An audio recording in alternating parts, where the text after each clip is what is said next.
principio, muchas gracias, Andrea y Jimena, que han estado ahí al pendiente. Muchas gracias al Semillero por la invitación y por la generación de espacios que sigan permitiendo la circulación de estas reflexiones y de estas praxis políticas en la ciudad, la región y el país. Quisiera, ahora que estoy escuchando, que escuchaba la descripción que enviaba, bueno, será ambicioso lograrlo en este tiempo, pero creo que podremos como reflexionar sobre una serie de aspectos de importancia hoy. La ponencia está, digamos, el espacio está convocado para hablar de disidencias sexuales. Yo le agregué de género y ya les contaré un poco por qué. Pero creo que el primer punto de partida al poder reflexionar sobre las disidencias sexuales y de género está en poder determinar o poder ser más explícitos en aquello a lo cuales, sobre aquello a lo que nos estamos refiriendo. En Latinoamérica, años muy recientes, diría que en los últimos 5 años, ha ido tomando cada vez más importancia la categoría de disidencias sexuales y de género, pero más que llegar a definir esta categoría, lo que me gustaría es poder mostrar en primera instancia como cuáles son los debates que está detrás de esto y sobre todo por qué han existido tantas maneras de intentar nombrar o delimitar o atrapar a través del lenguaje una realidad que parece ser esquiva desde hace mucho tiempo. Recientemente, como pues ya señaló la presentación,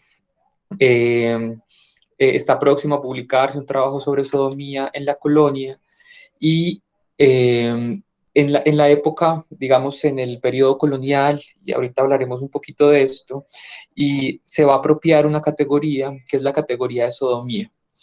La otra forma de llamar la categoría de sodomía era el pecado nefando, o sea, aquello que no debe ser nombrado. Es decir, desde el mundo medieval, las referencias para podernos referir a esto, que todavía no he dicho que es esto de lo que estamos hablando, parece haber sido siempre esquivo una y otra vez, es decir, lo que no debe ser nombrado. Cuando hablamos de disidencia sexual, si yo voy caminando por la calle y te digo, hey, disidente sexual, nadie va a entender, ni siquiera el disidente sexual.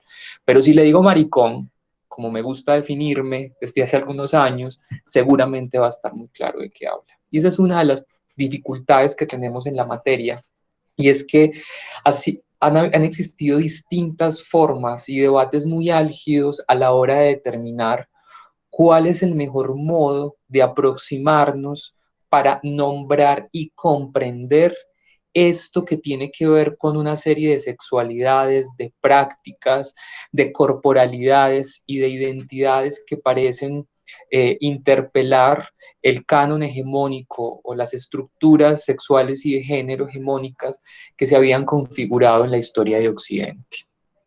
Ahorita habrá un recorrido más categorial, eh, pero voy a empezar como por esto más conceptual. Han existido muchas maneras de nombrar.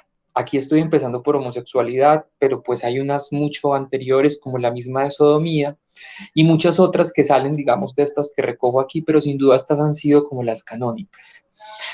La categoría homosexual, es decir, la mayoría de construcciones, de relatos, de asuntos que se han escrito que se habían escrito sobre este tema, habían partido de la mirada del opresor, si lo queremos poner en esos términos. Es decir, habían sido instituciones como por ejemplo la iglesia o la medicina o el derecho, quienes habían inventado formas para intentar definir esta realidad que, como siempre, como insisto, parece escaparse a veces del lenguaje, como fue la categoría de sodomía, como la categoría de pecado nefando.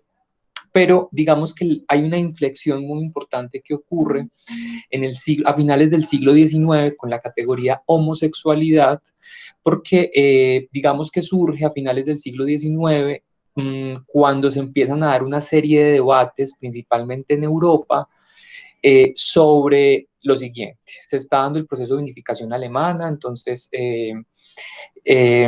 en ese proceso se va a implantar un código penal prusiano y ese código penal incluía la sodomía.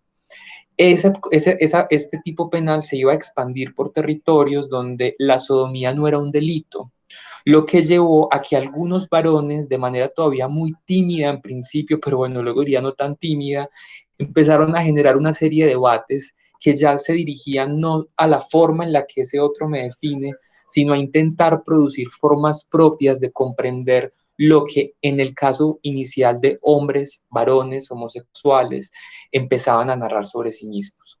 Entonces empezaron a señalar varias cosas, como por ejemplo que su sexualidad era natural, es decir, que el hecho de ser homosexual no era un acto contranatural, como lo había planteado siempre la Iglesia, sino que era su propia naturaleza. Y quiero empezar por allí porque podríamos afirmar que la categoría homosexualidad surge como una de las primeras categorías reivindicatorias de estas sexualidades. Sin embargo, habrá que señalar que siempre fue una categoría muy reducida. Cuando hablamos de homosexualidad, generalmente pensamos en la homosexualidad masculina. Cuando Carl Maria Kerveny, Ulrich y todos estos varones que empezaron a dar este debate hablaban de la homosexualidad, hablaban de una homosexualidad masculina. Y adicionalmente, esta categoría de homosexual fue muy rápidamente apropiada o paulatinamente apropiada en Europa y en otros contextos y empezó, digamos, a tener unos matices distintos quizás a los que inicialmente Kerben y este combo se imaginaba, como por ejemplo la asociación con la enfermedad. Entonces, por ejemplo, ahorita hablaré de eso, en la categoría homosexual aparece explícitamente en Colombia en 1936 y apareció en el Código Penal de 1936 donde se penaliza la homosexualidad. Es decir, la homosexualidad surge como una categoría, si se quiere, más o menos reivindicatoria, una de las primeras categorías reivindicatorias en la historia de Occidente. Sin embargo, pues en esas apropiaciones que empiezan a darse, pues hay apropiaciones muy particulares de ella, como por ejemplo la de la enfermedad. Bueno, habrá que recordar, esta discusión ocurre mucho en Alemania, luego va a llegar el nazismo a principios del siglo XX, pues ya casi llegando a mediados, en los años 30, el ascenso del nazismo va a llevar a que, por ejemplo, la categoría homosexualidad quede circunscrita a la idea de enfermedad. Ahorita hablaré de eso. Eso va a llevar a que durante todo el siglo XX, digamos que ya existe categorías para nombrar esto como homosexual, van a darse distintas expresiones en distintos lugares del mundo, principalmente en contextos del norte, en torno a lo que significa la homosexualidad. Pero pasaban varias cosas. Primero, la homosexualidad parecía muy masculina, pues como algo de los varones, así que había una clara invisibilización de la homosexualidad de mujeres, de las identidades lésbicas o de otras distintas a la lésbica, pero que justamente se refiriera a la experiencia de mujeres que aman otras mujeres. Pero también esta categoría nada tenía de imaginación o no mucha sobre el caso de las experiencias trans. También habrá que decir, cuando esa categoría surge es muy fangosa, no existe, no es tan clara como decir hoy homosexualidad masculina, femenina, se habla de varones, pero a veces podía medio fundirse con el tema trans, no había muchas claridades. Por eso, a mediados del siglo XX va a aparecer quizás otro paradigma de cómo referirse a este tema, que fue el surgimiento de las identidades gay, lesbianas, bisexuales y trans. La estoy empaquetando por tiempo, pero pues esta discusión es mucho más profunda. Primero, como herencia como de estas formas de la homosexualidad, los sectores gays van a colonizar, si se quiere la palabra, hombres, varones, gente que en acceso a la palabra, como en últimas quien les habla, terminan constituyéndose en la voz visible, las lesbianas, en contextos, digamos, mucho más marginadas de la voz y la palabra, por dos razones. Una, porque claramente hay una estructura patriarcal que ha privilegiado la voz de los varones, pero también porque para muchas mujeres lesbianas podía significar una triple opresión o doble opresión el reconocerse públicamente como lesbianas, es decir, aparte de todo lo que ocurre con las mujeres, pues visibilizarme como lesbiana pues podría traer consecuencias distintas que para los hombres gays, lo que también hizo que las mujeres lesbianas estuvieran en muchos contextos un poco como más alejadas de los debates públicos, pero no por ellas quietas, también estaban produciendo, por ejemplo, había una relación muy importante entre la producción literaria y la poesía, por ejemplo, y los movimientos de mujeres lesbianas. Lo que quiero señalar es que miren, cada uno de esos nichos cada uno de esos sectores fue encontrando sus propias trayectorias y nichos. Las personas trans claramente dentro de estos era quien menos tenía una presencia pública, pero desde mediados del siglo XX, realmente hacia los años 70 y 80, se empezó a consolidar internacionalmente una categoría que fue la categoría del LGBT, que tiene, digamos, una serie de problemas porque intenta agrupar en una sola categoría realidades que en sí mismas son muy distintas entre sí. Es decir, la experiencia, como lo señalaron, de gays es radicalmente distinta a la de mujeres lesbianas en muchos contextos, no solo por las necesidades y los problemas que cada quien vive, sino también por las redes y las formas de socialización que generaron. Por ejemplo, los gays podían tener un acceso al espacio público distinto que las mujeres, así que eso siempre pesó. Y también porque la categoría LGBTI terminaba agrupando, homogenizando por lo menos dos grandes realidades que eran muy distintas. Una era la orientación sexual, hacia dónde se dirige mi objeto de deseo, y el otro tenía que ver con la construcción de la identidad de género y con las transgresiones que ocurren en relación a transgredir justamente esas identidades de género hegemónicas. Es por eso que insisto, estoy sintetizando esto lo más que puedo. Es por eso que luego, ya como hacia los años 2000, va a empezar a aparecer una serie de debates por muchos lugares. Y ahí es donde quizás vamos aterrizando a América Latina. Empieza a aparecer mucho una categoría, por ejemplo, la categoría de diversidad sexual y de género, que un poco intentaba hacer algo. Si ustedes notan la categoría LGBT o I también, o súmere las letras que quiera, está haciendo referencia explícita a formas particulares de la identidad, ser gay, ser lesbiana, ser bisexual, ser trans. Sin embargo, existían muchas experiencias, prácticas, corporalidades, identidades en relación a la sexualidad y el género que excedían esas letras, que excedían esos marcos identitarios y que de alguna u otra forma se negaban a ser reducidos. Por eso les digo, por eso empecé con esta metáfora. Parece que a veces el deseo, que siempre es más grande que las palabras, se negara a dejarse definir de manera definitiva por una categoría. Y en ese sentido, entonces empiezan a aparecer movimientos que dicen, no, mira, yo tengo relaciones sexuales con hombres, pero no me defino gay, mira, o yo tengo relaciones sexuales con mujeres, pero no me defino lesbiana, pero pues sí, yo sí soy trans, pero no trans como normalmente la gente imagina lo trans, sino que tengo más como una identidad no binaria.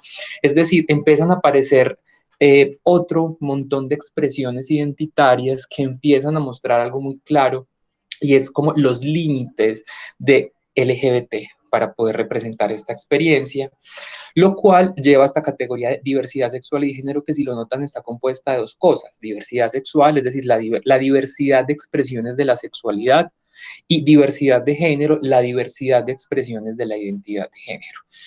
Eh, Sin embargo, digamos, aquí haré como un salto y ya verán la conexión, paralelo a este rollo de la diversidad sexual y de género, que además ha tenido pues mucha, ha sido, digamos, ha tenido mucha apropiación en América Latina, seguro ustedes han escuchado en la gobernación, en las municipalidades, en distintos campos el uso de esa categoría, empezaba a pasar algo y es que desde los años 80 y 90 en Estados Unidos y en Europa, o sea, en los países del norte, empezó a construirse una perspectiva crítica de la sexualidad y el género. Es decir, una cosa es que yo me diga gay y quiera salir a mostrar, pues hacer presencia de mi voz. Eh, otra cosa muy distinta es que yo como gay me posicione además críticamente frente a los sistemas de opresión que producen desigualdad, violencia y dolor contra las personas. Yo puedo pues, ser gay, pero instalarme en la élite y pues no generar ninguna posición crítica. Podría ser también trans e instalarme en los sistemas de opresión, por lo cual desde, digamos, las miradas más subalternas que estaban en Estados Unidos, por ejemplo, determinadas por las personas migrantes, racializadas, las personas que ejercen trabajo sexual, etcétera, etcétera. Ahorita les puedo, si quieren, recomendar mucho material audiovisual. Esto es mejor verlo que leerlo, sin duda, o que escucharlo. Eh, Sin embargo, entonces en América Latina empezó a haber una apropiación de eso que se llamaba la teoría queer, porque era eso, era como crítico, pero adicionalmente estaba diciendo que claro, que esas identidades LGBT se habían vendido al mercado y se habían normalizado a través de la inclusión en las políticas y que justamente ser maricón, ser trans, ser lesbiana, era una acción profundamente revolucionaria que no podía aspirar simplemente a terminar encajado en un mundo que produce violencia y dolor. Es decir, mira, bebé, yo no quiero hacer parte de eso. Es decir, mi lucha no es la inclusión. Claro, entonces lo que estoy mostrando es que se empieza a generar, si se quiere, una tensión crítica de una visión que quiere la inclusión social, que me reconozcan, que me quieran, pagar impuestos, casarme, tener hijos, de pronto en el caso de personas trans, pues a veces, no sé, encarnar el cuerpo que la sociedad espera de mí. Algo que pasa mucho con lo trans es, ok, quieres ser una mujer, pues entonces sea una mujer de verdad. Entonces tiene que tener teta grande, que tú quieres, que tienes que tener el culazo, que tienes que encarnar. No, no me venga aquí con que usted no quiere eso, que una identidad no sé qué, no, no, no, no. O es mujer como lo socialmente lo esperamos, o entonces, si no, ¿para qué no sigue siendo hombre, digamos? O al contrario, en el caso de, de los tránsitos de la experiencia de los chicos transmasculinos.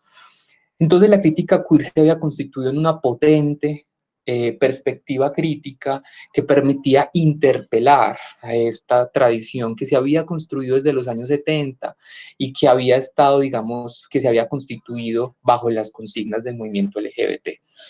De nuevo, un movimiento con unas particularidades, con una hegemonía de varones, un movimiento que no tenía una posición crítica necesariamente, es decir, una cosa es que usted quiera que le reconozcan su identidad sexual o de género y otra cosa es que usted pretenda la transformación del orden estructural.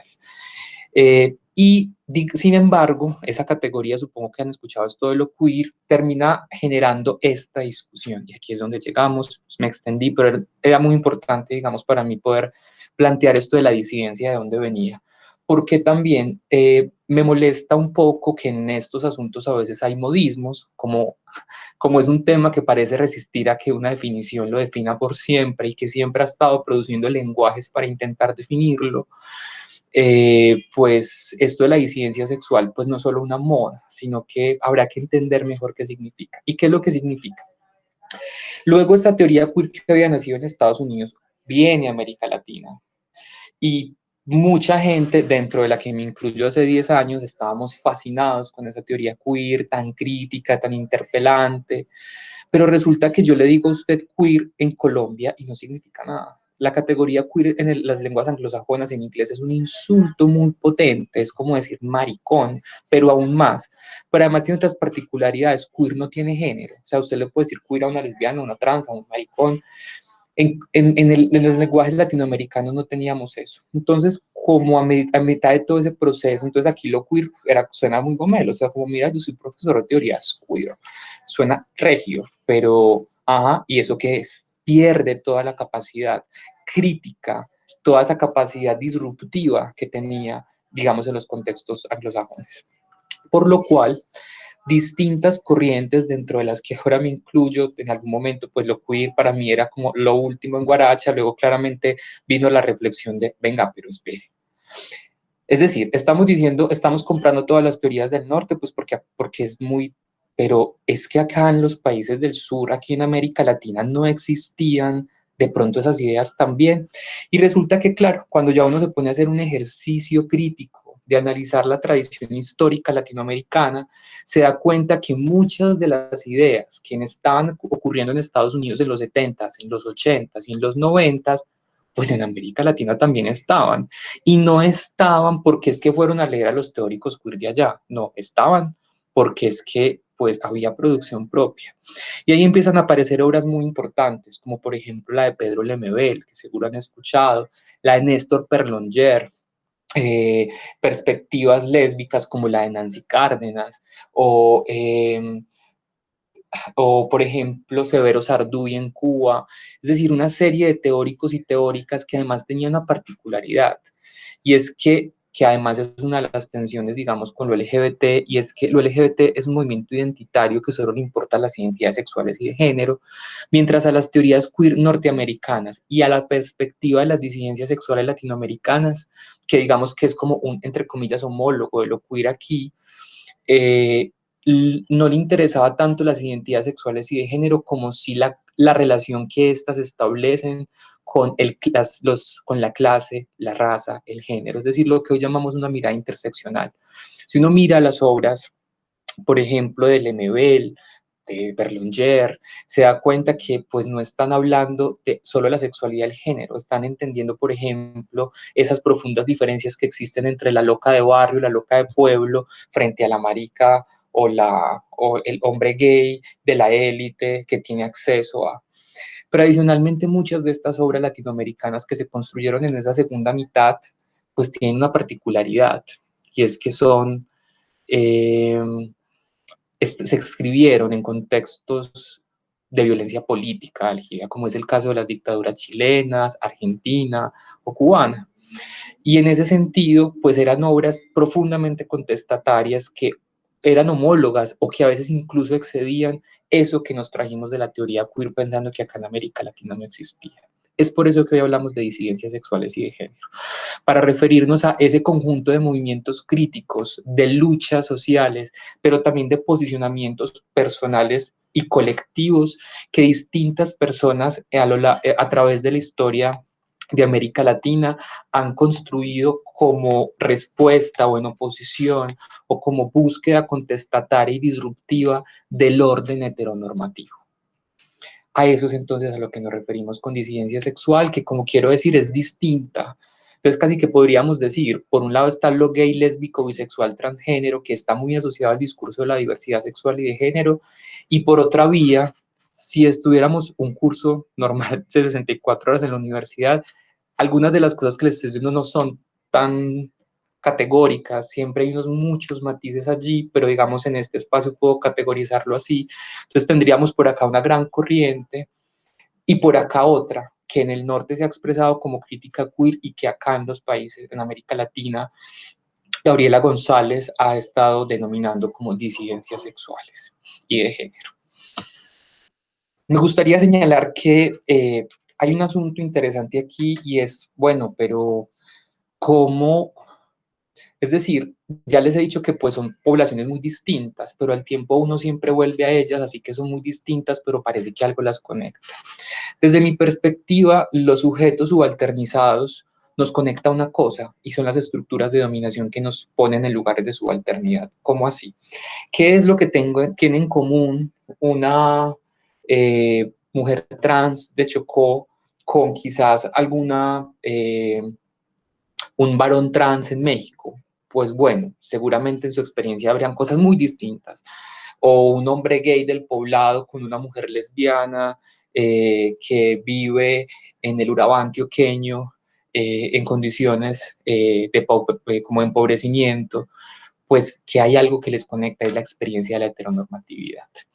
Así que esta categoría es central en estas tradiciones de pensamiento, es decir, por lo menos hay un acuerdo en que existe un sistema que estructura las relaciones económicas, políticas y sociales y al cual llamamos heteronormatividad y que podríamos entender como un conjunto de representaciones sociales, de aparatos estatales y de mecanismos sociales de coerción que están orientados a instaurar las relaciones monogámicas y la heterosexualidad obligatoria como la única forma posible y obligatoria de relacionamiento amoroso, afectivo y sexual entre las personas, y al cisgenerismo prescriptivo como la única forma obligatoria de construir identidades de género. ¿Cisgenerismo qué es? El cisgenerismo prescriptivo es como el sistema o la estructura social que establece las identidades cisgénero como la única manera. ¿Qué llamamos identidad cisgénero? Pues digamos a las identidades que no son trans, es decir, cuando existe una correspondencia entre el sexo biológico, la identidad psíquica y la identidad que socialmente nos apelan.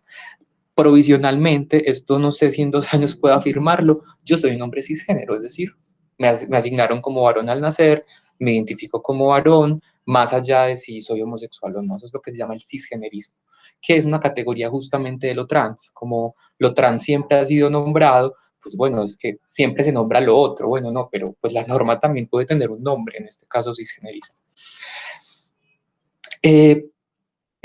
Ahora, la heteronormatividad es una producción histórica.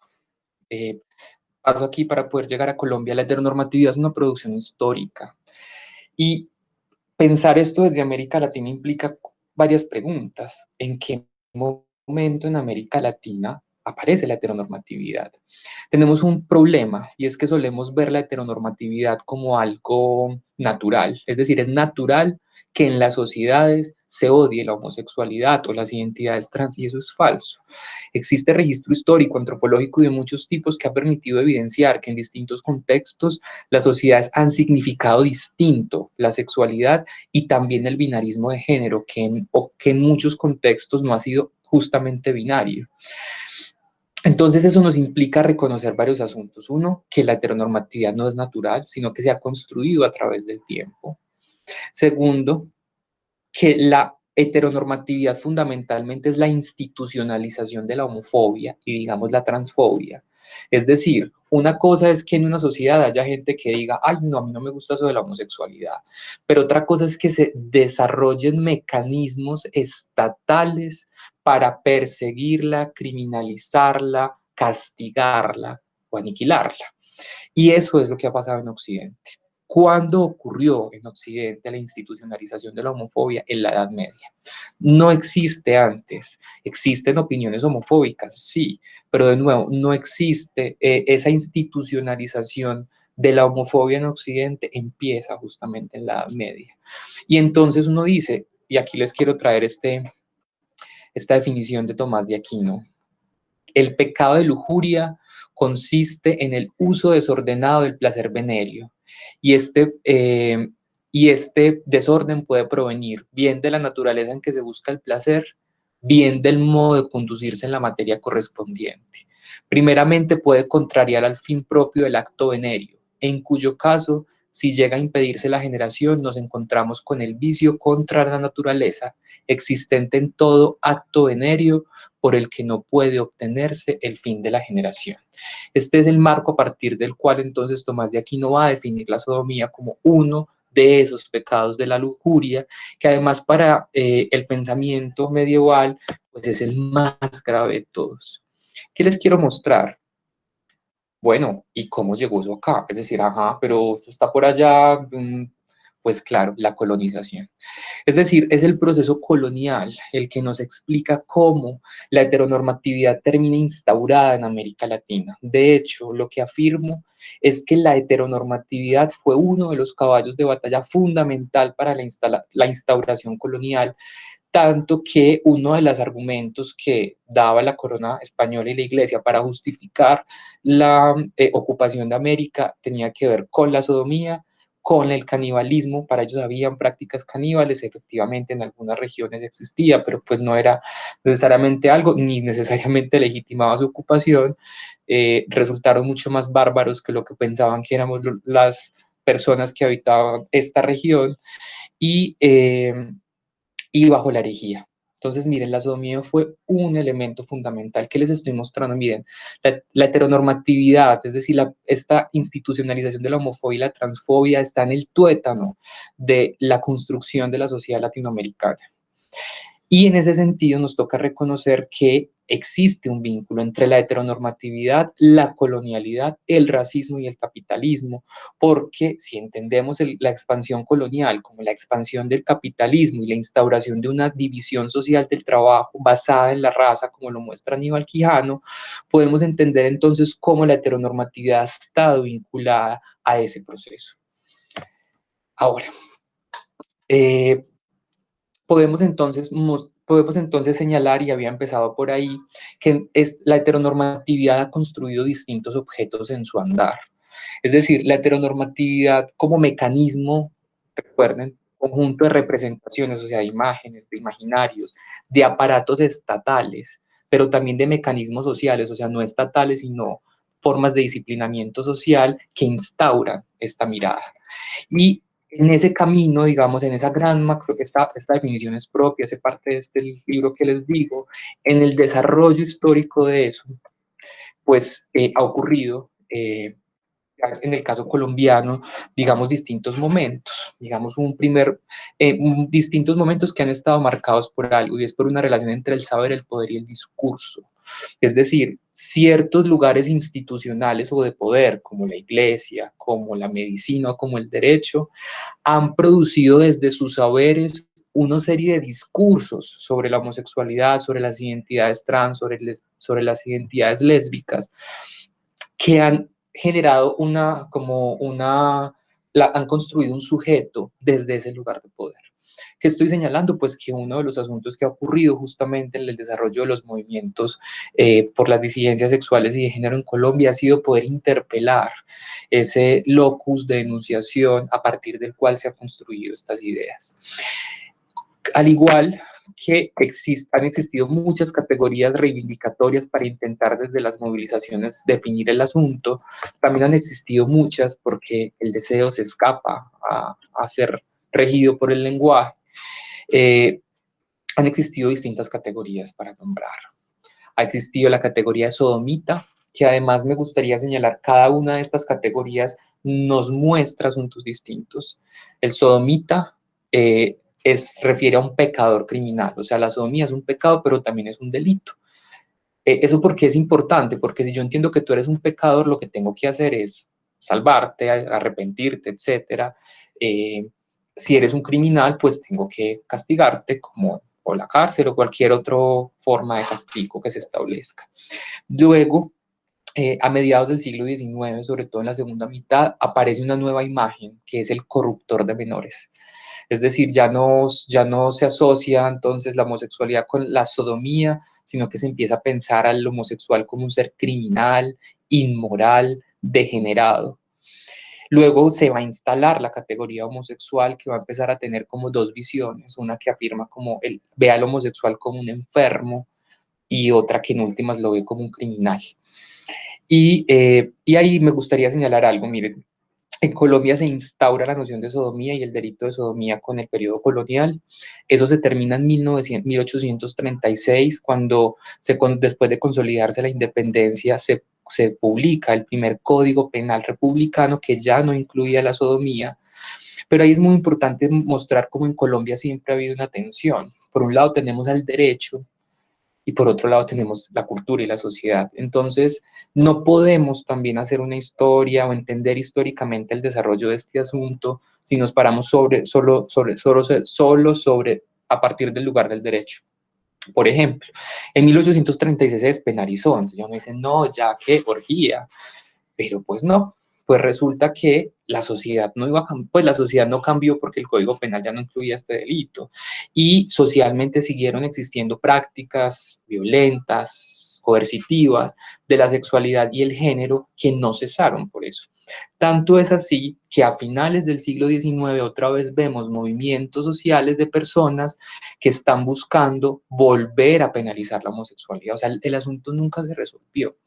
Y luego podemos ver como ya en 1936, así confirma con tal, vuelve otra vez, ahora ya no como sodomía, sino como delito de acceso carnal homosexual, que estuvo vigente en Colombia desde 1936 hasta 1980. Durante ese periodo entonces pasan distintas cosas, por ejemplo, la prensa tendrá un papel muy importante en la que va a empezar a verse mucho desde los años 40, 50, como este periódico que existía en la ciudad que se llama Sucesos Sensacionales y que empezó a construir o a masificar a través de la opinión pública una imagen degenerada de los homosexuales y las personas trans. Sucesos Sensacionales amaba publicar estos asuntos.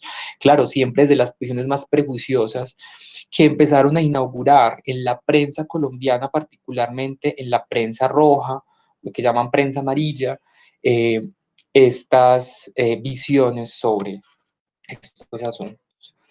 En medio entonces de todo ese contexto, creo que me quedan como 8 minutos, en medio entonces de este contexto que estoy mostrando, entonces miren, esos años 50 se va a popularizar y va, digamos, este periodo es muy interesante por muchas razones, miren, ya lo voy a hablar, miren, aquí voy a hablar de la emergencia de los movimientos, pero quiero señalar que antes de que hablemos de unos movimientos sociales organizados, sistémicos, que han generado agendas políticas para transformar este orden social colombiano.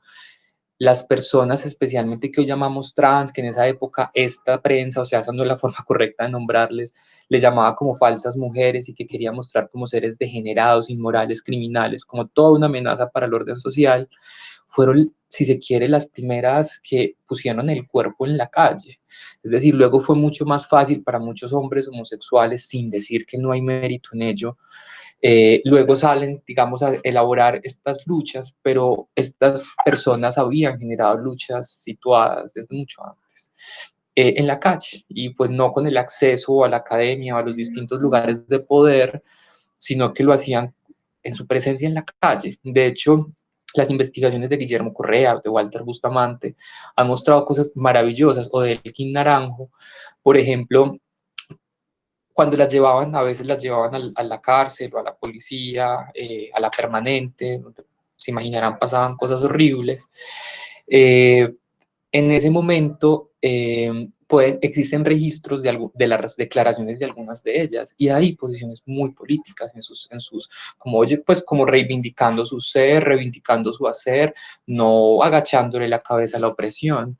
Entonces, me es muy importante señalar que más allá de la configuración de una acción colectiva organizada en el país, existieron distintas formas de resistencia que las personas de manera individual o colectiva habían desarrollado para poder sobrevivir en medio de un orden tan profundamente violento contra sus cuerpos.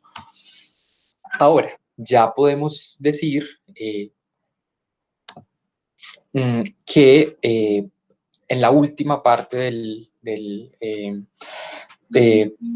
siglo XX, desde los años 70 y 60, empieza a constituirse las primeras expresiones de una movilización social, como es el movimiento de liberación homosexual, que ha tenido como una de sus grandes figuras a León Zuleta. Pero me gustaría señalar ahí que los movimientos de liberación homosexual no ocurren porque hubo una figura grandiosa y maravillosa como León que movilizó al mundo. No, realmente lo que hay que entender, y es por eso que la categoría de disidencias sexuales que ha propuesto Gabriela González tiene un valor muy importante, y es que no es que ocurrió, bueno, no he hablado de eso aquí, ustedes saben que cada año se celebra la marcha y eso se celebra porque el 28 de junio de 1969 ocurre los disturbios de Stonewall. Y entonces el pensamiento tradicional nos enseñó a mostrar, debo yo decir, hace algunos años era lo que yo mismo pensaba, que ese movimiento de Stonewall detonó otra serie de movimientos en distintos lugares. Y debemos dejar de pensar en esa lógica de que el norte pasa algo y luego lo imitamos. Eso pasa con la ropa, quizá, pero no con todo. Entonces, realmente lo que estaba ocurriendo es que en distintas latitudes del mundo se estaba como cocinando, estaba hirviendo un malestar profundo de las maricas, lesbo, trans. El concepto que he estado trabajando es ese, es lesbo, trans, maricón. Los movimientos lesbo, trans, maricones estaban emergiendo por muchos lugares. Y uno de esos fue la emergencia del movimiento de liberación homosexual, que tiene una figura como León Zuleta, pero también estaba apareciendo movimientos de liberación homosexual en Argentina, en Chile. O sea, debemos entender que América Latina vivió, como ha planteado muy bien Felipe Caro o Patricio Simoneto, como un proceso de efervescencia que va a tener distintos ciclos en distintos lugares. Estos primeros movimientos se parecen mucho a lo que hoy llamamos disidencia sexual, porque eran movimientos muy asociados al pensamiento de izquierda. León, por ejemplo, hacía parte de los movimientos sindicalistas y obreros, y en su agenda política no solamente estaba el tema de la sexualidad, sino en la lucha contra las opresiones, que implicaba, por ejemplo, destruir el sistema de las relaciones de producción capitalista que enajenaban el cuerpo y las personas, abolir las diferencias de clase que ponían a ciertos sujetos como a las maricas empobrecidas en un lugar de subalternidad, pero también que se resistían a incorporarse en este modelo formal de la inclusión, que implicaba también una normalización ¿Cómo así que una normalización? Casarse, querer adoptar, que está bien para quien lo quiera hacer, pero hay gente que no quiere casarse con una persona, sino generar una familia, ni siquiera una familia, una comunidad poliamorosa o simplemente otros modelos relacionales, que no le interesa la monogamia de la institución heterosexual, sino que cree en la libertad sexual. Es decir, que lo que se imaginaba es que no podía ser la liberación homosexual simplemente la inclusión en un sistema heteronormativo, sino que tenía que significar una vuelta total a eso. Esto luego, en los años finales de los 80, años 90, vamos a ver el surgimiento de procesos organizativos y poco a poco esta emergencia de procesos organizativos va a estar muy asociada como a dos fenómenos que he identificado. Uno, algunos han surgido también de movimientos religiosos, extrañamente, o sea, de personas como una organización que se llamó El Discípulo Amado, que estuvo en Medellín y Bogotá, eh, que además quien crea el discípulo amado aquí se llama Carlos Ignacio Suárez, murió hace un par de años, y Carlos Ignacio era un teólogo, cura, que hizo su tesis de teología en teología gay, o sea, un ser muy particular, que la historia no le ha dado el lugar que le corresponde, y que creaba grupos donde usted pudiera ser gay, lesbiana, lo trans seguro no estaba allí realmente, pero podía siguieras teniendo paz con Dios, y eso fue muy importante en un momento, pero también muchos de estos movimientos organizativos estuvieron movilizados por los temas de VIH, es decir, cuando aparece el VIH-Sida en 1981 y se empieza pues a desplegar acciones de respuesta en el mundo contra los efectos de esta pandemia en aquel momento, eh, pues significó también el fortalecimiento de un sector del movimiento gay, pues que justamente por el impacto que había tenido el VIH-Sida en comunidades gays y trans, pues significó un impulso muy fuerte. Esos años también fueron los años de empezar a consolidar discusiones gay, de espacios lésbicos, de empezar a aparecer en Medellín y Bogotá, Cali, en distintos lugares, bares gays, o sea, una cierta fortalecimiento de una naciente subcultura, entre comillas, una emergencia de unas ciertas culturas gay, lésbico, trans. De nuevo estoy aquí universalizando cosas que podrían ser mucho más diferibles, y luego podemos entonces ver cómo a principios de los años 2000 empieza a surgir en el país organizaciones propiamente conformadas, como Colombia Diversa, como Santa María Fundación, como Caribe Afirmativo, o sea, es decir, ya empiezan a aparecer, a consolidarse unas organizaciones que tenían varios asuntos. Uno, pues no eran exactamente las críticas queer, o sea, su modelo tenía que ver con la posibilidad de implementar políticas, que de nuevo, a mí me parece que esté mal, eso es fundamental que ocurra, pero que a veces deja algunas agendas críticas pendientes. Pero también en algunos casos empezó a mostrar cómo ciertos de estas organizaciones pues tenían una cierta hegemonía gay en principio, lo cual ha generado pues una crítica lésbica muy fuerte al respecto, pero sobre todo una invisibilización de lo trans, que además son las que siempre han puesto el cuerpo, o los que siempre han puesto el cuerpo, y quienes siempre han quedado al final. Lo cual ha generado hoy, esta última es una foto de la marcha trans de Bogotá, que ha surgido justamente jalonada por la red comunitaria trans y otras organizaciones trans como respuesta a que el movimiento gay y lésbico pues no hemos logrado representar y jalonar las agendas políticas trans, lo que ha generado hoy una pregunta de cuál es el sujeto político de estos movimientos. O sea, cuando hablamos de disidencia sexual y de género, es gay, lesbiano, es trans, es decir, cómo tenemos que pensar hoy este encuadre para lograr un movimiento social o para lograr agendas políticas que logren realmente articular las distintas intereses y necesidades de expresiones ciudadanas muy distintas, porque de nuevo son experiencias muy distintas las de un sector u otro. Esto es lo que hoy nos ha llevado entonces a volver a esta categoría de las disidencias sexuales y de género, que no, como digo, es casi volver un poco a esos años 70 y 80, de cómo construimos una lucha más interseccional, que sea más amplia en las agendas políticas que representa, pero que adicionalmente no quiera enfrascarse solamente en los intereses LGBT, sino que además reconozca la necesidad de generar alianzas intersectoriales para poder transformar los problemas del país, que sin duda no podrán ser reducidos a un marco identitario fijo.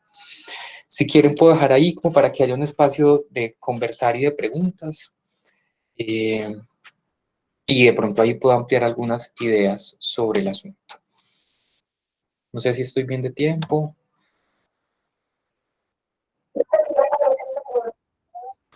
Profe, ¿qué le parece si Muy redondeamos bien. otros 10 minutos?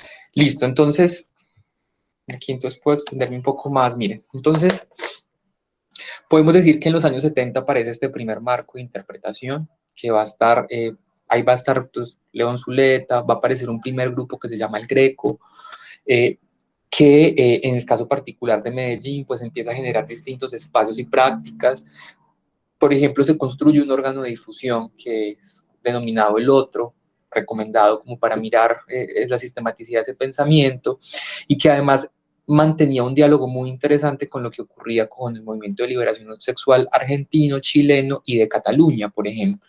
Es decir, es entender que existía una serie de redes de comunicación, de personas, activistas, pensadores, pensadoras, que estaban en ese momento construyendo un marco. Un poco la invitación, y por eso que me extendí un poco en esto de disidencia sexual, es a recuperar ese marco de pensamiento, volver a estas autorías, volver a estos, reconociendo un asunto muy importante, y es que el movimiento, Latinoamérica no ha producido filosofía, claro que sí, pero no ha escrito necesariamente en los cánones occidentales del norte. Es decir, si quieres buscar a Immanuel Kant en América Latina, pues no. Y entonces eso implica una pregunta de, pero ¿y entonces dónde está el pensamiento? No había pensamiento latinoamericano, ¿dónde está? Y esto nos implica pensar en que el pensamiento latinoamericano quizás está en otras expresiones, como la ensayística, como la música, como las artes.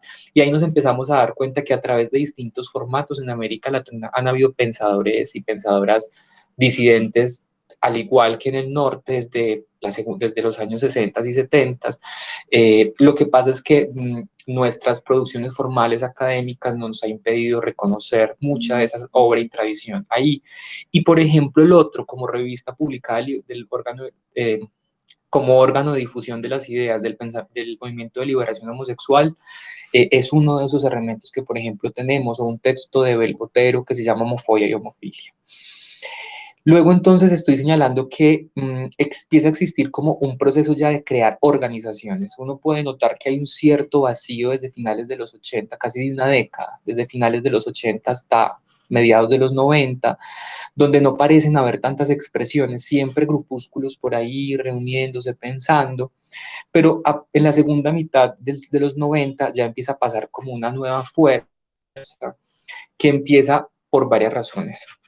He dicho que en 1980 se despenaliza la homosexualidad, pero eso básicamente no significaba mucho. Pues claro, era una conquista importante, pero pues me despenalizaste, pero básicamente la constitución me odia, pues tampoco es que me ayude mucho, la constitución del 86. Así que la constitución de 1991 va a significar un quiebre muy importante, porque a partir de allí, con el desarrollo, digamos, de un nuevo marco jurisdiccional, pero también de principios, como de cómo de cómo cuál es los principios políticos, principios filosóficos que rigen, si se quiere, los principios políticos del país, como por ejemplo el reconocimiento del multiculturalismo. Yo tengo unas serias críticas pero ese no es el espacio para discutir del multiculturalismo.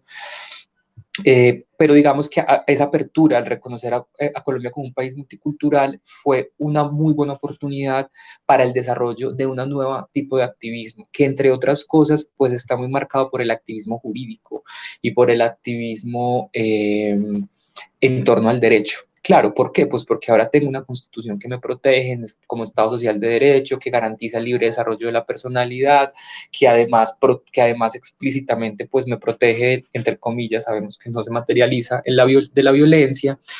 Y a partir de 1993, gracias a la lucha jurídica de muchos sectores sociales, donde, por ejemplo, ha jugado un papel muy importante personas como Elizabeth Castillo o como Germán Humberto Rincón Perfetti, que empezaron entonces a ensanchar, ya tomando como base esta constitución, a poder casi que retransformar una serie de horizontes jurídicos en el país. Y entonces allí, por ejemplo, a partir de 1993, empieza, que digamos el del 93 es la primera sentencia, la Corte Constitucional en Colombia ha tenido un papel muy importante. Miren, todo lo que tenemos en Colombia se lo debemos a la Corte, no al Congreso. El Congreso es la expresión de las mayorías, ahí no hay nada que hacer, al menos no ahora. Pero la Corte Constitucional, que pues tiene otra lógica y es la garante de la Constitución, se ha constituido como el campo de batalla del reconocimiento de los derechos de personas gays, lesbianas, bisexuales y trans. Y a partir del 93 ha venido una y otra sentencia. Yo no recuerdo, alguien creo que hablaba como de 100 sentencias, no recuerdo cuántas pueden ser, de distintos tópicos, como, mira, no te pueden echar, antes te podían echar del magisterio, ser docente si eras homosexual, entonces tumbar eso, lo de las fuerzas militares, o sea, empezar a tumbar todos esos campos, ya que no ha habido manera de unificar una gran ley que lo logre. Entonces eso generó que en los años 90 pues se empezara a generar como una forma de activismo muy jurídico, pero también que se empezaran a consolidar una serie de espacios y de grupos que van a empezar a ver como la necesidad de seguir, digamos, de mantener un activismo jurídico sobre ciertos campos, pero también de multiplicar las agendas políticas. Por ejemplo, por ejemplo, acá en la ciudad existía lo que se llamaba AMAM, por allá en los 2000, agrupación de mujeres que aman mujeres. Entonces, claro, este activismo jurídico a veces muy gay, aunque también pueda reorganizar esta idea. Miren, el activismo jurídico ha estado en principio muy puesto en lo homosexual, tanto de hombres como de mujeres, ¿cierto? Pero lo que quería al principio poder reconocer es que las agendas políticas de la diversidad sexual no han sido las mismas de la diversidad de género, mientras la diversidad sexual está interesada en poder casarse, tener familia, casi que poder instalar el modelo hetero, pues, por ejemplo, los movimientos trans, esa no es su preocupación principal, ni ha sido. Por ejemplo, que la policía no me mate, que yo pueda tener un acompañamiento digno del proceso de tránsito, que no solamente son hormonas, que es lo que siempre se piensa, no solamente son cirugías, son un montón de asuntos. O por ejemplo la patologización, pues las personas trans cuando hacen el tránsito casi que tienen que ir donde un médico, un psiquiatra que tienen que darle permiso de hacer el tránsito, y casi cuando les da el permiso de hacer el tránsito les está diciendo, mira, tú estás enfermo, el tránsito es el que te cura, casi que es la forma médica en la que se mira, la que se ha patologizado lo trans. Entonces, mire, eso han sido luchas muy disonantes, pero esos años 90, pues digamos, como ese primer principio, amparados en la Constitución, fue un momento de activismo muy jurídico y muy dirigido hacia la conquista de derechos. Luego, entonces, a principios del siglo XX pasa una cosa muy interesante, de los años 2000, del siglo XXI pasa una cosa muy interesante, y es que esto, ¿por qué lo digo interesante? Aquí ya hay una idea en borrador, cosas que estoy investigando y escribiendo. Mucho del pensamiento del fortalecimiento de los movimientos de liberación homosexual en otros contextos, como en Argentina o Chile, estuvieron muy impulsados por la dictadura. Eh, y esto es importante porque existió también siempre una relación entre esa reflexión sobre ese orden autoritario y pues la lucha, digamos, de liberación sexual y de género y de los cuerpos. Y en Colombia no exactamente así, pero también. La primera vez que en Colombia se usó la categoría LGBT fue en un proceso que se llamó Planeta Paz, que a principios del 2000, en el contexto de los diálogos del Caguán, citaron a a distintos movimientos sociales del país, a 11 movimientos sociales, jóvenes, campesinos, víctimas, y por primera vez en la historia del país llamaron a ese sector LGBT. Y ahí fue donde se consolidó esa categoría. Es decir, la categoría LGBT para referirse a los movimientos LGBT en Colombia nació en un proceso de paz. Y eso también fue importante porque desde allí, digamos, hubo ya una institucionalización de organizaciones como estas grandes, que ya empiezan a diseñar otros tipos de activismo, no solo el activismo jurídico constitucional, sino también el desarrollo de políticas, el desarrollo de campañas y de acciones para transformar los imaginarios de la heteronormativos, el desarrollo de procesos de formación política que igual se venían haciendo desde la época del movimiento de liberación homosexual, pero que también empezaron a mostrar fracturas de clase, es decir, cuáles son los sujetos que tienen capacidad de poder ir a llevar sus ideas al Congreso, por ejemplo, de hacer ese activismo, y quienes están, la loca de barrio, la loca de pueblo, las disidentes, pues no parecían estar en esas agendas, pero también entonces se volvía un activismo muy gay lésbico, que no lograba representar las agendas, o unos movimientos muy interesados en las políticas simbólicas de reconocimiento, es decir, visibilizar la diversidad, pero que no luchaba por políticas reales claras que transformen las condiciones materiales de existencia, por ejemplo, de las personas trans. Y todas estas críticas que empezaron desde los años 2000, en estos últimos 15 años por lo menos, ha ido pasando varias cosas. El fortalecimiento de una mirada lésbico-feminista, que ha sido profundamente crítica con ese modelo LGBT y de la diversidad sexual y de género, y que además ha generado puestas políticas muy autónomas para mantenerse al margen de eso, pero también una serie de luchas trans. En la primera organización trans en Medellín es de 2012, se llamó Transity. La primera del país es como de 2009, que fue Santa María Fundación. En 2012 o 2000 algo, estoy olvidando la fecha exacta, aparece la Red Comunitaria Trans de Bogotá. Y hoy en Medellín tenemos, por ejemplo, la Red Popular Trans, que es de lo más interesante que está pasando en esta ciudad en este momento. Y que, pero también el surgimiento, eso es muy importante, de una serie de movimientos sociales a través de los años 2000, que van a intentar estar descentralizados de las agendas centrales. Es decir, miren, hay unos movimientos muy centralizados que ocurren por ejemplo, en el centro de Medellín. Entonces empieza a aparecer una serie de movimientos sociales en regiones que no están en el centro, o en los barrios populares de Medellín, en la Comuna 8, en la Comuna 2, en la Comuna 4, que aparecen una serie de mesas diversas y de expresiones que lo que están reivindicando es eso, como miren, nosotros hemos sido periféricos dentro del movimiento, periféricos para Colombia Diversa, periféricos para Santa María de Fundación, aunque Santa María es una organización trans muy interesante y con una agenda política muy distinta a las otras, o incluso de Caribe Afirmativo. Entonces, lo que estoy intentando plantear para este cierre es, miren, lo que ha ocurrido en la última década es una explosión de sujetos políticos. No hay un sujeto político uniforme y homogéneo de los movimientos LGBT. De hecho, decimos movimientos LGBT como para intentar representar una cosa que en este momento, como esta marcha trans, lo que está mostrando es un montón de explosión de agendas que por años habían parecido la misma. Por ejemplo, ahorita, para quienes puedan, les invito a un conversatorio que tenemos ahorita a las 5 sobre travesticidio y transfeminicidio. Y es, siempre hablamos de violencia LGBT, pero pues esas categorías que universalizan, nos empaquetan a todas en un mismo saco, pues ha impedido poder entender las formas particulares en que la violencia se expresa sobre los cuerpos de personas disidentes sexuales y de género, donde no es igual la violencia que ha habido los hombres gays que, por ejemplo, asesinan en sus casas porque están solos y porque justamente nadie quiere saber, entonces quedan impunes, o las violaciones, la violencia sexual que han experimentado las lesbianas hace muchos siglos, y que ha sido una estrategia estructural de dominio del cuerpo de las mujeres lesbianas, o estas prácticas de exterminio que viven las personas trans, especialmente mujeres trans.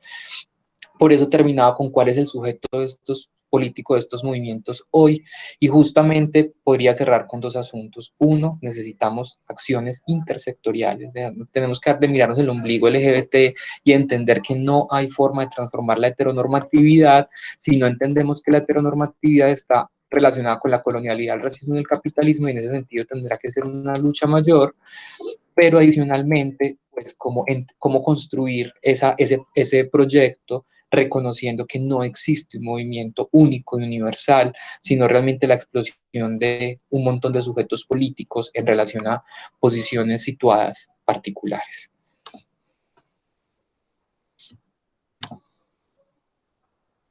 Muy bien. No sé si... Bueno, profesor, muchas gracias y damos paso a la ronda de preguntas.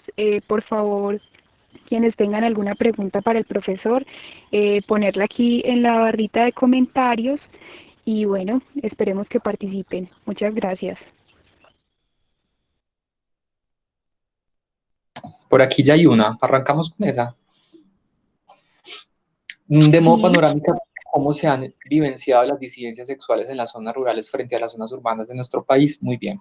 Mira, ahí debo hacer una observación también como a algo que es importante clarificar. Una cosa son las mujeres otra cosa es el feminismo. Una cosa son las personas afro y otra cosa es el pensamiento afrodiaspórico. Es decir, una cosa es el sujeto y otra cosa es una serie de teorías que han surgido, pues, o para reivindicar o para emancipar ese sujeto. Entonces, yo puedo entender tu pregunta de dos modos distintos. ¿Cómo se han vivenciado las disidencias sexuales? Podrían significar cómo se han vivenciado el ser lesbiana, gay, bisexual, trans u otras categorías en contextos rurales frente a los urbanos, que es distinto a cómo se han construido movimientos políticos o formas de acción colectiva de disidencia sexual y de género en zonas rurales. ¿Por qué digo esto? Porque es importante separar entonces la disidencia sexual. Para mí es una perspectiva, perdón, es una perspectiva que intenta definir esto, pero de nuevo siempre era una invitación y es cuando pensemos esas disidencias sexuales en contextos situados, siempre pensemos en esas formas propias en las que los sujetos se enuncian. Entonces, teniendo en cuenta esta separación que quiero hacer, una cosa es el sujeto, otra cosa las teorías que intentamos construir para significar, emancipar, interpretar.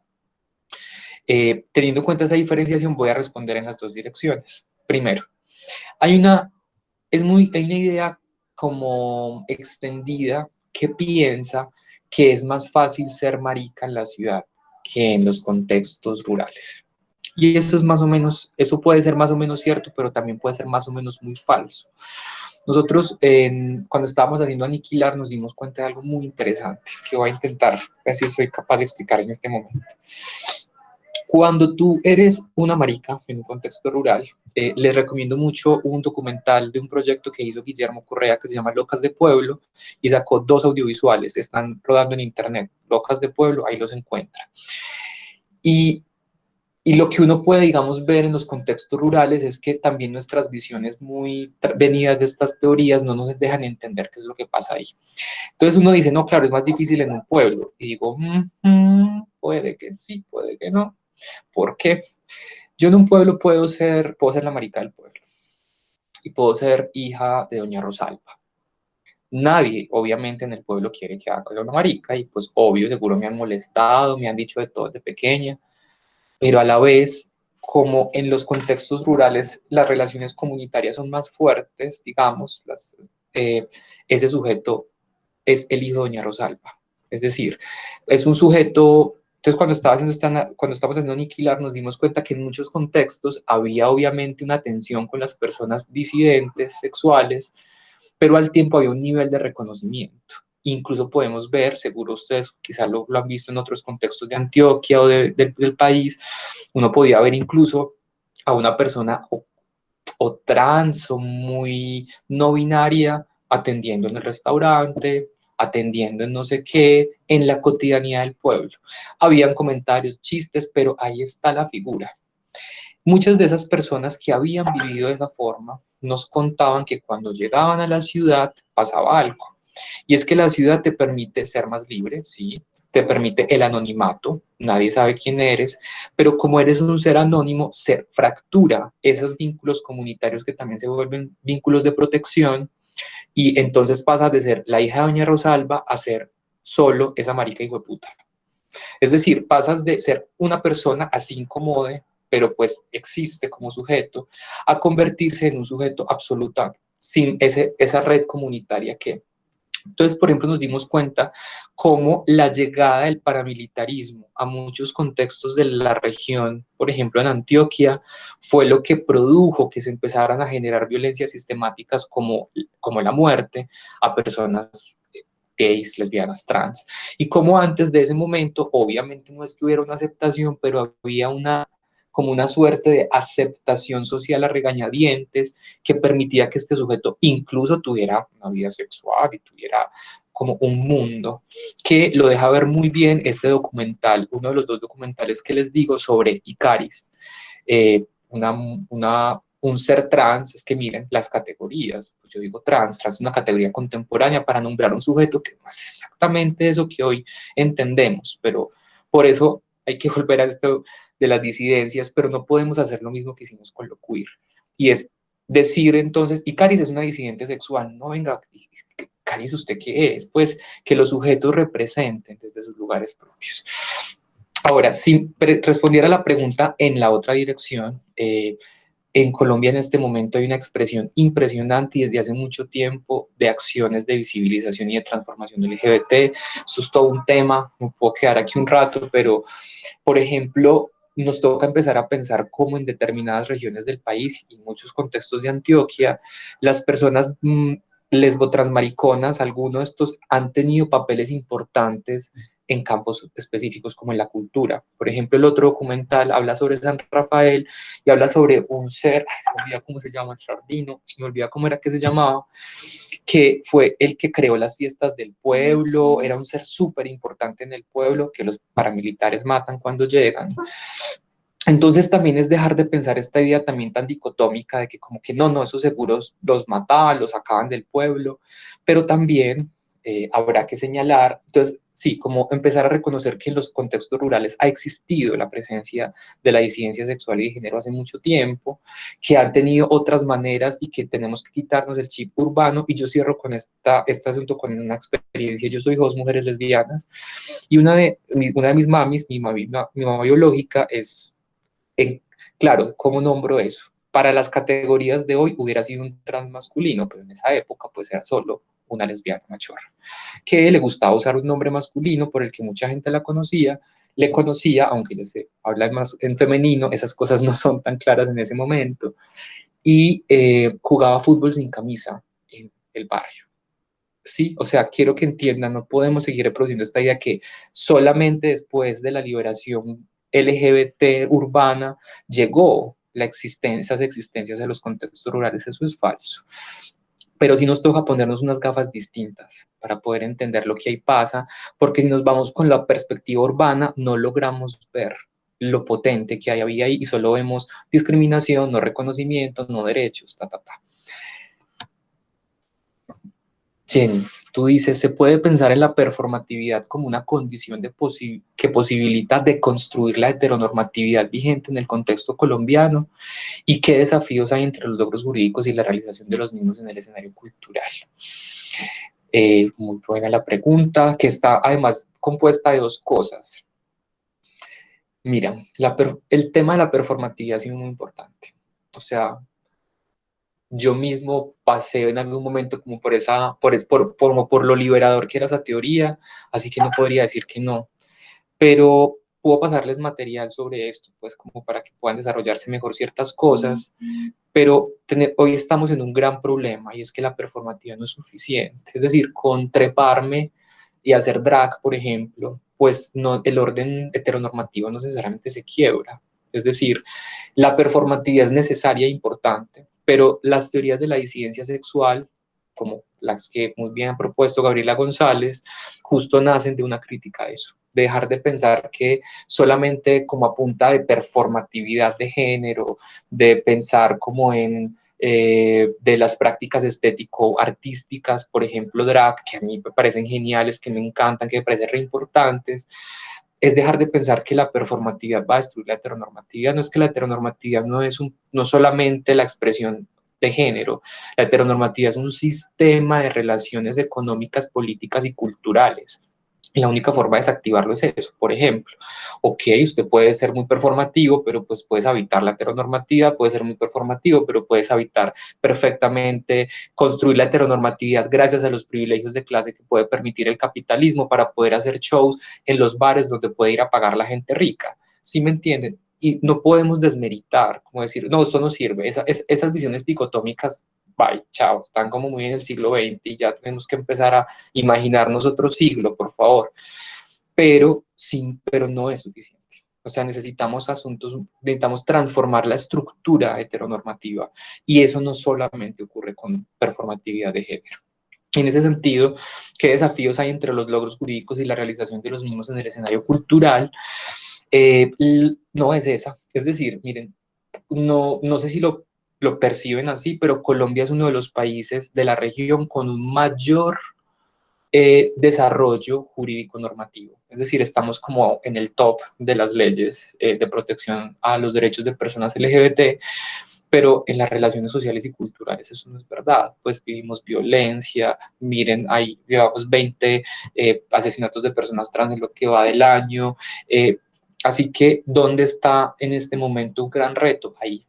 ¿Cómo logramos dos cosas por lo menos? Estoy sintetizando lo que más puedo. ¿Cómo logramos, primero, cambiar la orientación de las agendas políticas? Es decir, dejar de pensar que lo único que tenemos que hacer son políticas del reconocimiento, visibilizar, hacer festivales, hacer reinados, charlas también, y cómo empezamos a construir agendas políticas más materiales y más claras. Por ejemplo, las personas trans tienen una dificultad de acceder a la educación superior. Necesitamos que las personas trans lleguen a la educación superior. Necesitamos que no nos maten. Y para que no nos maten no es suficiente solamente con talleres pedagógicos. Necesitamos además sistemas de protección, sistemas de registro, de identificación de violencias que permitan, que permitan el acceso a la justicia, porque muchas veces los casos llegan a la justicia y hasta ahí llegan. Necesitamos políticas más materiales. Y segundo, necesitamos definitivamente transformaciones culturales y pues ahí hay muchas estrategias que yo creo que se han desarrollado, el cine, producir otras miradas, producir otras imágenes. Eh, se puede pensar en la performatividad, perdón. Un saludo desde Sonsón, un saludo para ti, Ángela. Soy docente del programa de Gestión Cultural. ¿Cómo ves en tu rol de docente la posibilidad de ampliar la existencia de estas conversaciones y grupos de investigación en y las regiones? Sonsón en particular tiene un proceso de mesa diversa muy interesante y estudiantes interesados en desarrollar procesos de investigación en la zona. La tienes toda la razón, esto es muy importante en este momento. Yo creo que todavía hay ciertos asuntos de la Universidad de Antioquia, pues particularmente de la que pertenecemos varios aquí, que casi que se siguen circunscribiendo como a Ciudad Central, y realmente he visto en Urabá, en Suroeste, ahora hablas de Sonsón, o sea, hay un montón de lugares de esta región donde están, por ejemplo, en Urabá hay un grupo de mujeres transindígenas, en Verachamí, creo.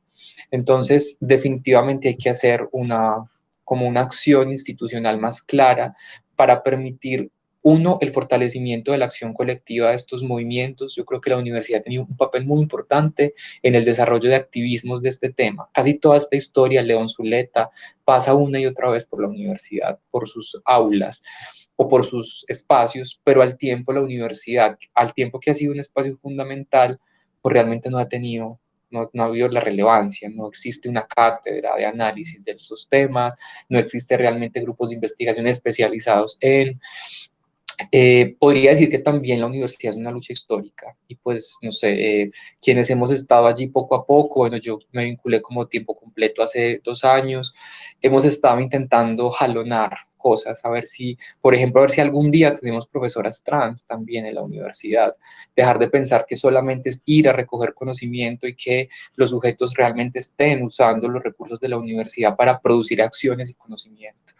Me quedo mucho con esta duda, no tengo ya la respuesta sobre cómo llevar esto, pero con Guillermo Correa y pues otras personas estamos allí, así que estamos totalmente abiertas a buscar estrategias de lograr justamente que toda la universidad y no solamente la sede central pueda ser partícipe como de estos procesos, y yo creo que ahí pues como todas las articulaciones posibles, yo estoy en trabajo social, bueno, tú en gestión, podemos como articular todo lo posible para lograr con acciones que puedan ir desde un conversatorio hasta realmente acciones de largo plazo como generar investigación y acción.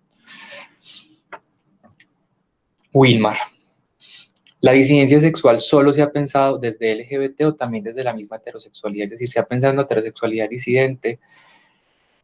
Ay, Wilmar, ¿cómo te dijera? Es decir, obvio es posible, pues, como pensarse, pero no sé, lo que quiero decirte es lo siguiente, mira, las disidencias no provienen solo como de la reflexión por el ser disidente, vienen, por ejemplo, es que nos están matando, es que cuando yo fui niño nunca en la escuela pude representar a mi familia porque siempre hubo un modelo heteronormado ahí que siempre me ponía.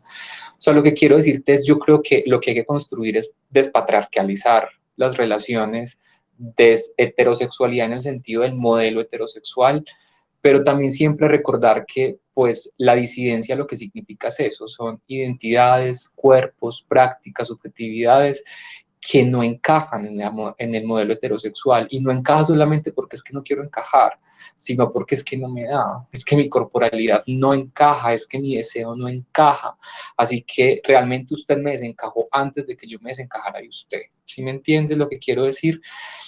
Entonces, no, claro, lo que quiero entonces afirmar es todas las personas heterosexuales aliadas haciendo acciones para lograr pero la pregunta que te devuelvo, porque pues creo que es también cada quien tiene que preguntarse es, de qué es de lo que se disiente para ser un heterosexual disidente de la norma heterosexual, ¿cierto?